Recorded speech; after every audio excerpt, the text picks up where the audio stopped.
Hello and welcome to the Pretty Good Gaming Daily Triple. That's your no shit gaming news video. 3 news stories in one video with zero faff. Ghost of Tsushima is Sony's final major exclusive this year and has been yet another critical win for PlayStation. It's the latest title for Sucker Punch, best known for their work on Infamous and Sly Cooper, and it releases this Friday exclusively for the PS4. Reviews went live yesterday and the game currently sits at an 84 on Metacritic with 78 positive reviews and 9 mixed at the time of recording. The game has been awarded several perfect scores, such as with Screen Rant's Christopher J. Tooton, who gave it 5 out of 5 and called it a masterpiece. It's the way Ghost of Tsushima combines elements players are both familiar and unfamiliar with that makes it such an enjoyable experience, and one which players will want to continue playing long after the credits roll. Ghost of Tsushima is the best Assassin's Creed game there is, and is likely the closest many users will ever get to experiencing what it's like to be a samurai in 11th century Japan. A quick correction to note here is that the game is not set in the 11th century, it's actually the 13th century since the invasion of Tsushima began in 1274. Moving on to one of the more negative reviews, there's VG247's Kirk McKeon, who gave it 3 out of 5 and criticised how easy it was and how it's too similar to other open worlds. It has its moments, but like Jin Sakai in the opening hours, the past holds it back. It's open world, the video game. It's far too easy too. The lack of consequence for failure makes it feel like you're just going through the motions. If you excuse the wind-based pun,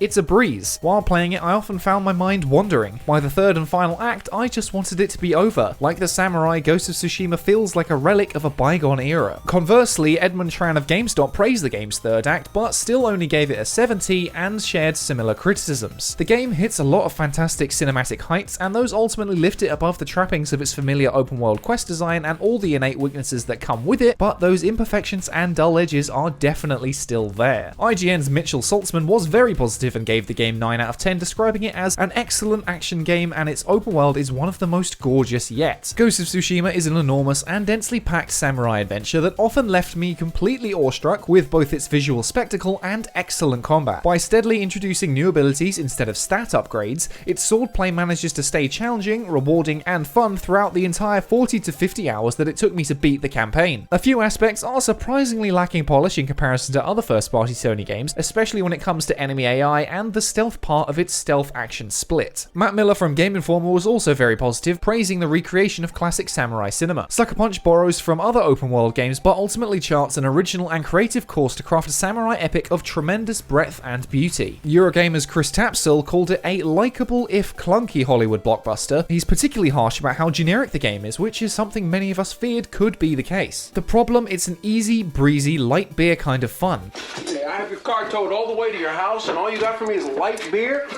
The kind that Sucker Punch is known for, after all, and the blanket genericism of it just doesn't sit well against such a po-faced tone. It's another game fallen victim to the palatability blender, coming out the other side as a slightly formless smudge of every genre without mastery of any. Similarly, Ian Walker from Kotaku called it just another open world game. There's so little to get excited about in Tsushima once the initial wonder of the wind physics and lush environments wears off, that the only thing that kept me going was my own innate desire to fill out the entire map, and that can only hold someone's interest for so long. And finally, Polygon's Carolyn Pettit ultimately said, "You've played this before. Ghost of Tsushima has a distinctive aesthetic after all, but it's only skin deep. The core game underneath that alluring exterior is a pastiche of open world game design standards from 5 years ago. It lacks a personality of its own." Now, from what I can gather, the game is the same as a lot of other open world games in terms of quest and level design, so if you're looking for something a bit different, you probably won't find it here. However, if that sort of thing doesn't bother you and you're really up for a solid recreation of Japanese cinema, then look no further. The challenging but not crushing combat combined with the outstanding visual style seem to be the biggest wins for Sucker Punch here, but as an open world it could have done a bit more to stand out, though that's a similar criticism to Sucker Punch's previous work with Infamous, so if that's not a problem for you, you'll love it. Interestingly, despite being made by a Western developer, many Japanese news outlets are really digging this samurai adventure. It's good to see that the culture Sucker Punch is trying to replicate and pay homage to is being well received by those very people. The game is out this Friday, and despite criticisms of it being fairly generic, I'm still excited to check it out. It's not necessarily a bad thing if a game is a bit generic, so long as it does what it does well and is ultimately fun. Will you be checking it out this Friday, or are you going to sit on it for a while and wait for a sale? Let me know in the comments. And next up, it's been all quiet for Google Stadia for a while now after the service launched back in November last year. One of the major criticisms with the platform, on top of the inherent flaws with it being a streaming system, was that it lacked games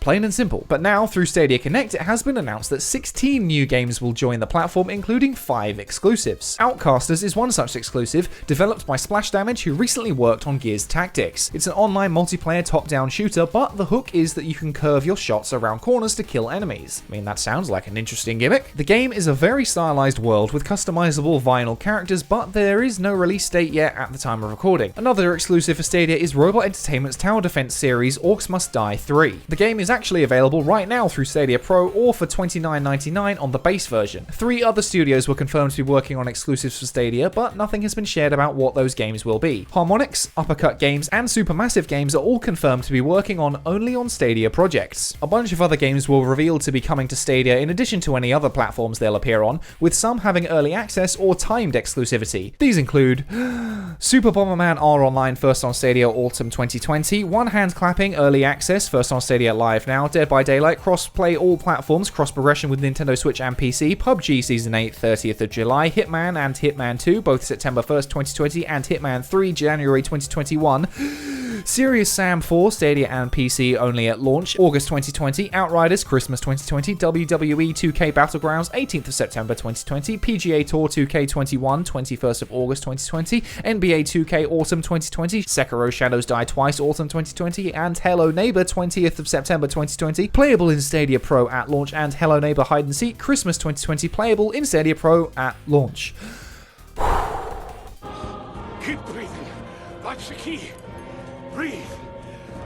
Dead by Daylight is an interesting one here because it's also getting Stadia-specific features. These features are Crowd Choice, which allows stream viewers on YouTube to influence the game, and Crowd Play, which allows viewers to join the streamer's game. Now, those features sound really cool in theory, but this is the internet, so you already know exactly what's going to happen. Games like PGA Tour 2K21 make sense on the platform since frame-perfect reactions are not necessary to enjoy golf, the slowest sport in the world. However, games like Sekiro, which are specifically designed to require precise timing, will struggle due to inherent latency problems. Are any of these games enough to actually lure you onto the streaming service, or is it just too flawed in its concept? And finally, I'm sure many of you have heard of the hip-hop group Insane Clown Posse. Well, in Red Dead Redemption 2, people have taken that title very literally and formed not only a posse, but an entire server full of players dressed as clowns. Do I look like the kind of clown that could start a movement? This has all come about as a form of protest against Rockstar itself for a lack of support for the game. One user noted that it has been more than 200 days since Rockstar updated the game in any meaningful way. As a result, players have swarmed dressed as clowns and other circus freaks in hopes of pressuring Rockstar to do something. Beyond being just a protest, the situation evolved into a fashion contest of sorts, challenging players to show off their best circus-themed outfits. Now, this is a future I can get behind. Forget review bombing, forget fighting, everyone just lay down your arms and take up your red noses. It's ultimately harmless and doesn't get in anyone else's way if they just want to play the game, but does make quite a clear point to Rockstar. However, unfortunately, I doubt anything will actually come of this. At most, Rockstar will probably just do a corporate tweet saying how they love the enthusiasm and then continue to do bugger all. And that's it for today. If you like this no shit format, go ahead and give the video a like to give it a boost,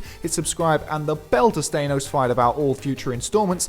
Toss a coin to your YouTuber over at patreon.com/prettygoodgaming. I've been Henry Cooper. That's all for today. Bye for now.